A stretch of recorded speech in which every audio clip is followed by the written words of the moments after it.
Trump nägi ohtu kodumaal ja andis hävitava hoiatuse, samal ajal kui ajakirjandus püüdis kõike taandada järjekordseks karmiks lauseks tema vastu. Sellel 25. mail 2026 on Ameerika Ühendriikide president sattunud kriisi keskmesse, mis ühendab siseturvalisuse ja rahvusvahelise surve. Laupäeval avas 21-aastane mees, keda tuvastati kui Nazir Best, tule salateenistuse kontrollpunkti lähedal Washingtonis 17. tänava ja Pennsylvania Avenue ristmiku juures. Sel ajal, kui Donald Trump viibis Valges Majas, tapeti kahtlusalune, üks jalakäija sai vigastada ja ükski agent viga ei saanud. Ameerika võimu kõige paremini kaitstud hoone lähedal toimus tõeline tulistamine. Justiitsministeerium kasutas seda juhtumit ära, et paluda kohtul lubada Valge Maja turvameetmete tugevdamise projekti, viidates vajadusele presidendi kompleksi paremini kaitsta. Samal ajal teatas Trump, et tal ei ole kiiret nõrga kokkuleppe sõlmimisega Iraaniga ning Ameerika blokaad jätkub seni, kuni saavutatakse kinnitatud kokkulepe. Sest diplomatia toimib ainult siis, kui vaenlane teab, et jõu kasutamise võimalus on endiselt laual. Mida Trump märkas enne, kui meedia seda tunnistas? Miks tahetakse hoiatust muuta skandaaliks ja varjata tegelikku ohtu? Kuidas see hoiatus võib muuta mängu Iraani vastu? Ma räägin sulle sellest kohe kõigest, aga nüüd tahad sa kindlasti kanalile tellijaks hakata, et olla hästi informeeritud. Reaalajas teave parima ajakirjandusliku kvaliteediga, mida kunagi nähtud. Usaldusväärsuse standard Milson Alves Global. Juhtum algas laupäeval 23. mail 2026 Washingtonis, 17. tänava ja Pennsylvania Avenue lähedal. 21-aastane mees, tuvastatud kui Nazir Best, lähenes salateenistuse kontrollpunktile, võttis kotist relva ja avas tule agentide pihta. Agendid reageerisid. Kahtlussalune suri, üks jalakäija sai vigastada ja ükski salateenistuse ametnik viga ei saanud. Trump viibis sel hetkel Valges Majas ega saanud vigastada. Valge Maja pandi ajutiselt lukku. Ajakirjanikud ja töötajad pidid varjuma ning see juhtum näitas, et presidendi turvalisus pandi taas proovile Ameerika poliitika kõige tundlikumas paigas. Enne poliitilist reaktsiooni toimus tõsine turvavea juhtum, kus kahtlusalune pääses presidendi perimeetrile lähedale ja sundis salateenistust koheselt reageerima. Uudistes teatati ka, et Best oli salateenistusele juba varasemate Valge Maja lähistel toimunud juhtumite tõttu tuttav. See annab juhtumile hoopis teise kaalu, sest me ei räägi lihtsalt tavalisest ehmatusest suvalisel tänaval. Me räägime korduvast ohustamisest struktuuri vastu, mis kaitseb Ameerika Ühendriikide presidenti. Trump vastas, keskendudes turvalisusele, struktuurile ja heidutusvõimele.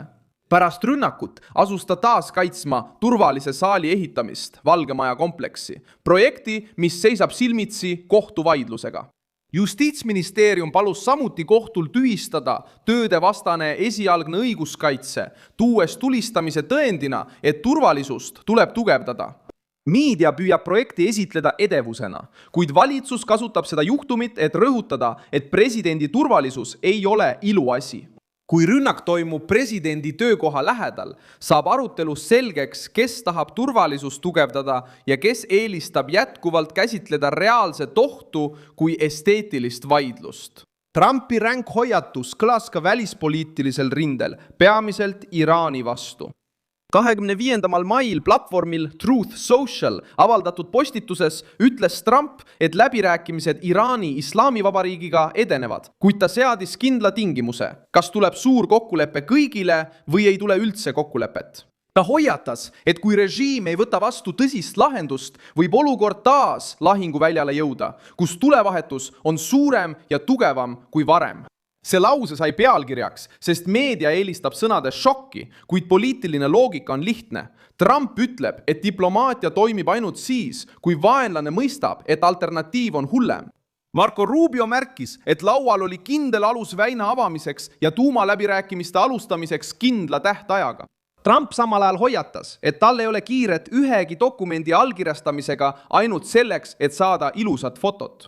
Sõnum on see, et Ameerika Ühendriikide blokaad jätkub seni, kuni leping on allkirjastatud, kinnitatud ja sellest kinni peetakse. Erinevus Trumpi ja vana poliitika vahel ilmneb just selles punktis. Washingtoni vanna stsenaarium aktsepteeris pikki vestlusi, ebamääraseid lubadusi, diplomaatilisi kohtumisi ja seejärel uut Iraani provokatsioonide vooru. Trump paneb kulud lauale enne allkirjastamist. Ta ei tee kokkuleppeid ainult näo päästmiseks. Ta kasutab Ameerika jõudu tagatisena, et läbirääkimised ei muutuks teatrietenduseks. Vasakpoolsed nimetavad seda ähvarduseks. Parempoolne toetajaskond mõistab seda kui hoiatust. Rahu ilma jõuta muutub kutseks väljapressimiseks ja tavajärgedeta kokkulepe muutub preemiaks režiimile, mis allub ainult survele. Hoiatus paljastab ka nende isoleerituse, kes püüavad Donald Trumpi kujutada hooletuna. Lähis-Idas teavad isegi liitlased ja piirkondlikud vastased, et nõrk kokkulepe Iraaniga võib muutuda probleemiks Iisraelile, Pärsia lahe monarhiatele, energiakaubandusele ja mereteede turvalisusele. Iisraeli opositsioonijuht Yair Lapid kritiseeris ise halva kokkuleppe võimalust ja ütles, et see oleks halb nii Iisraelile, piirkonnale kui ka iraanlastele endile. Kuigi ta kuulub poliitilisse tiiba, mis on Trumpist kaugel, näitab kriitika, et hirm nõrga järeleandmise ees Iraanile ei ole konservatiivse kommentaatori väljamõeldis. Trump püüab laiendada mängu välja Abrahami lepetega. Ta soovib, et rohkem Lähis-Ida riike tunnustaks Iisraeli ja liituksid uue piirkondliku poliitilise arhitektuuriga, mille eesmärk on äärmusluse ohjeldamine. See samm on suunatud vägivalla vastu. 2020 aastal, kui Iisrael normaliseeris suhted selliste riikidega nagu Araabia Ühendemiraadid ja Bahrein Trumpi valitsuse ajal. Nüüd survestab Trump teisi riike nagu Saudi Araabia, Katar, Pakistan, Türgi, Egiptus ja Jordaania, et neidki tõugataks selle normaliseerimisloogika poole. Sõnum on selge. Kui Iraan tahab isolatsioonist välja tulla, peab ta lõpetama käitumise ebastabiilsuse allikana ja aktsepteerima piirkonda, kus Iisraeli ei kustutata kaardilt. Asjalooline fakt aitab sellest käigust aru saada. 2020 aastal pidasid paljud Abrahami kokkuleppeid võimatuks, propagandaks või sümboolseks žestiks. Tegelikkus näitas, et Trump suutis murda vana diplomaatilise barjääri ja panna Araabia riigid allkirjastama normaliseerimislepingud Iisraeliga, ootamata kriigi piirkonna konfliktide lõplikku lahendust. See oli Trumpi meetodi tunnus. Lõpetada venitamine, pakkuda stiimuleid, avaldada survet ja sundida liidreid valima majandusliku arengu või poliitilise isolatsiooni vahel.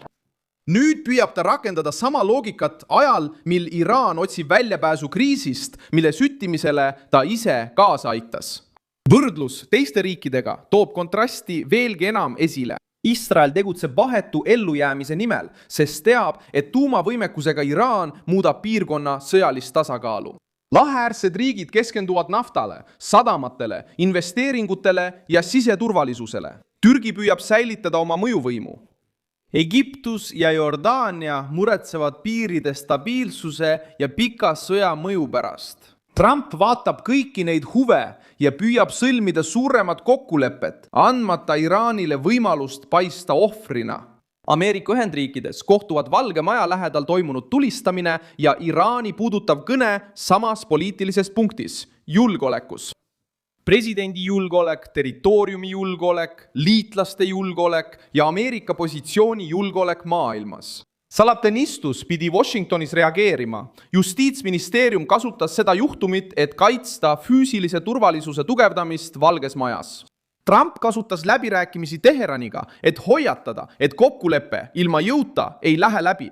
Need faktid käivad käsikäes, sest need näitavad presidendi ametit, mida ümbritsevad erinevad ohud. Aga vastates sama loogikaga tuvastada risk enne, kui see muutub katastroofiks.